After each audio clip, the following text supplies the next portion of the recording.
Hello everyone. UK में आज election हो रहे हैं। इंडिया में इलेक्शन हो चुके हैं। रशिया में इलेक्शन हो चुके हैं। फ्रांस में होने वाले हैं। यूएसए में नवंबर में इलेक्शन होंगे। तो हम कह सकते हैं कि ऑल ओवर द वर्ल्ड जो लीडर्स हैं उनके लिए 2024 एक तरह से इलेक्शन ईयर है। But on the same line 2024 Indian students उनके लिए ये लीक ईयर है ना। जो एग्ज़ाम हमारे बार बार लीक हो रहे हैं तो लीक ईयर है। It's a irony, we can say that. अभी जो यूके में पीएम है वो है ऋषि सुनक। पीएम है ऋषि सुनक जो कि इंडियन ओरिजिन से हैं। तो जब वो पीएम बने थे तो इंडियंस को काफ़ी अच्छा लगा था। मतलब साइकोलॉजिकल जो इम्पैक्ट होता है कि हम अब यूके में जाके पीएम बन रहे हैं, हम उनके ऊपर राज करेंगे, तो एक साइकोलॉजिकली हम लोगों को हैप्पीनेस फील हुई थी। और नॉर्मल है ये ह्यूमन बिहेवियर के लिए कि हमें अच्छा लगता है कि क्योंकि वो हम पर इतने साल राज करके गए थे और बहुत ज़्यादा हम लोगों पर टॉर्चर किया था। हमारे जो फोर फादर्स हैं उन्होंने बहुत कुछ सहा था अंग्रेज़ों की वजह से। तो जब कोई हमारे इंडियन ओरिजिन का वहाँ पर जाके पीएम बनता है तो ऑब्वियसली ये फीलिंग तो आएगी, अच्छे वाली फीलिंग।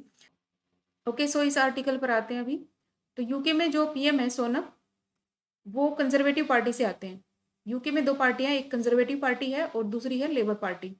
और सोनक है वो कंजर्वेटिव पार्टी से आते हैं। कंजर्वेटिव पार्टी कंटिन्यूसली पावर में 2010 से है। मतलब इसे 14 ईयर्स हो गए अभी तक पावर में रहते हुए। दूसरी है लेबर पार्टी। अब की बार लीड बता रहे हैं, लेबर पार्टी की लीड होगी अब की बार। क्योंकि देखो कोई भी पार्टी है अगर कंटिन्यूसली वो पावर में है तो थोड़े टाइम बाद तो सेकंड पार्टी का आना बनता ही है। तो जो कंजर्वेटिव पार्टी है उसकी मतलब अब की बार चांसेस कम है। यूके में इलेक्शन के इश्यूज क्या है, इलेक्शन इश्यूज क्या है, इस पे बात करते हैं हम। इश्यूज हैं, कोई भी इलेक्शन होता है उसका कुछ इश्यूज होते हैं कि इस पे इलेक्शन लड़ा जाएगा, इस इश्यू पे इलेक्शन लड़ा जाएगा। तो उनके वहाँ पर इश्यूज हैं। एक तो टैक्स वाला है कि जो टैक्सीज हैं वो बहुत हाई हैं। लेबर पार्टी के लिए कंजर्वेटिव बोल रहे हैं कि अगर लेबर पार्टी पावर में आती है तो वो भी बहुत ज़्यादा टैक्सीज लगाएगी। वैसे स्टिल वहाँ पे बहुत ज़्यादा टैक्सीज हैं। दूसरा है कि जो पब्लिक सर्विसेज हैं वो भी उनकी अफेक्टेड है। हेल्थ सर्विसेज काफ़ी, जो कोविड-19 था उसके बाद से बहुत ज़्यादा इश्यू उठ रहे हैं कि हेल्थ सर्विसेज अच्छी नहीं है। इतना सारे टैक्सीज के बाद भी अगर उनको हेल्थ सर्विसेज अच्छी नहीं मिल रही हैं। इमिग्रेशन इमिग्रेशन उनका एक इशू है, मेन इशू है वहाँ पे कि बाहर से जो लोग चले जाते हैं ना, इनकी वजह से वहाँ पर मतलब अब इशू उठाना शुरू हो रखे हैं यूके में भी। क्योंकि all over the world nationalism अभी हाई है। सब लोग अपना अपने नेशन को ही फर्स्ट मानते हैं कि बाहर से हमारे यहाँ कोई नहीं आए।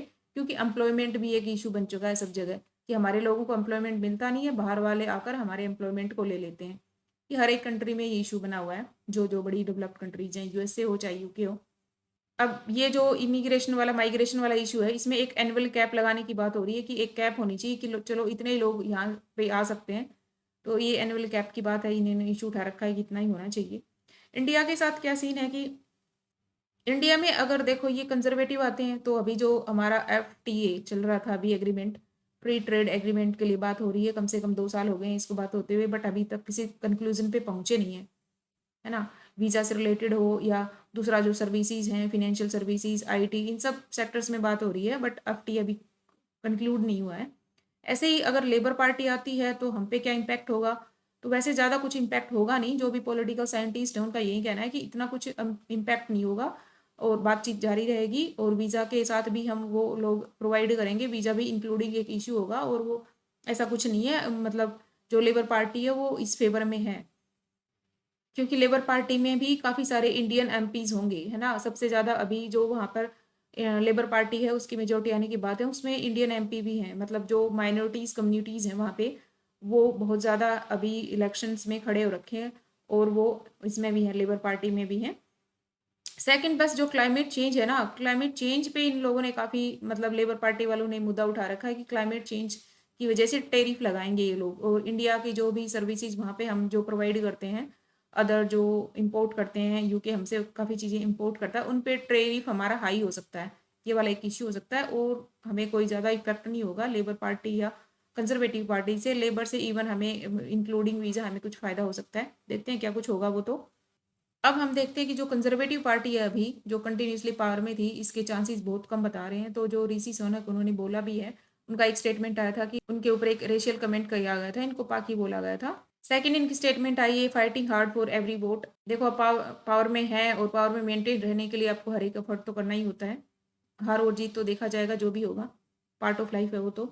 जो लेबर पार्टी है, लेबर पार्टी के जो लीडर हैं अभी, वो ये स्टर्मर है, स्टेमर। स्टमर हैं ये लेबर पार्टी के लीडर। इंडिया से कौन कौन से हैं ये देखते हैं। इंडिया से एक तो ये केरला से हैं इरिक सुकुमारन, ये टोरी है, मतलब टोरी कैंडिडेट है, मतलब कंजर्वेटिव पार्टी के हैं।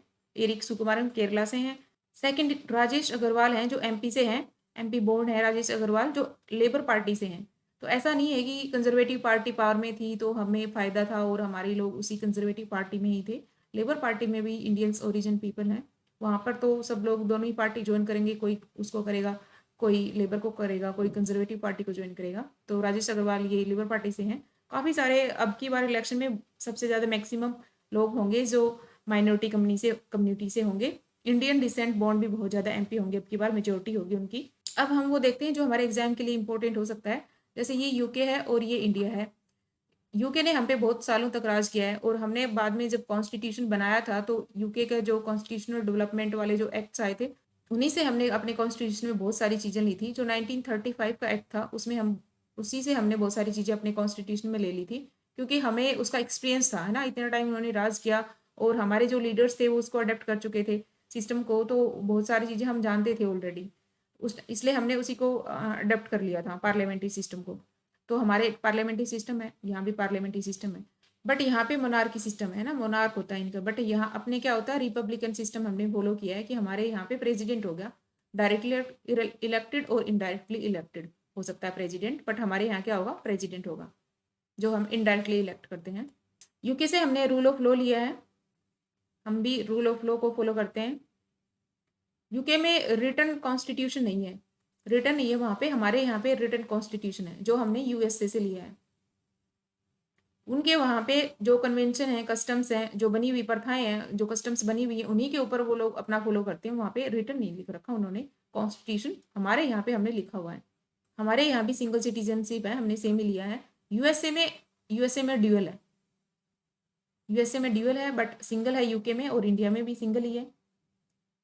यूके में किचन कैबिनेट होती है ना, ये अच्छा कंसेप्ट है वहाँ पे। एक तरह से किचन कैबिनेट होती है कि जो जैसे ये पार्टी है यहाँ पे जो पावर में है उसमें एक फिनेंस मिनिस्टर है, एक होम मिनिस्टर है, तो सेम यहाँ पे भी उनके दूसरी जो अपोजिशन पार्टी होगी उसका सेम यहाँ पे उस फिनेंस मिनिस्टर को फॉलो करने के लिए एक अपोजिशन लीडर होगा जो उसकी पूरी ट्रैक करेगा, और दूसरा यहाँ पे जैसे होम मिनिस्टर है तो यहाँ पे दूसरा उसको फॉलो करेगा।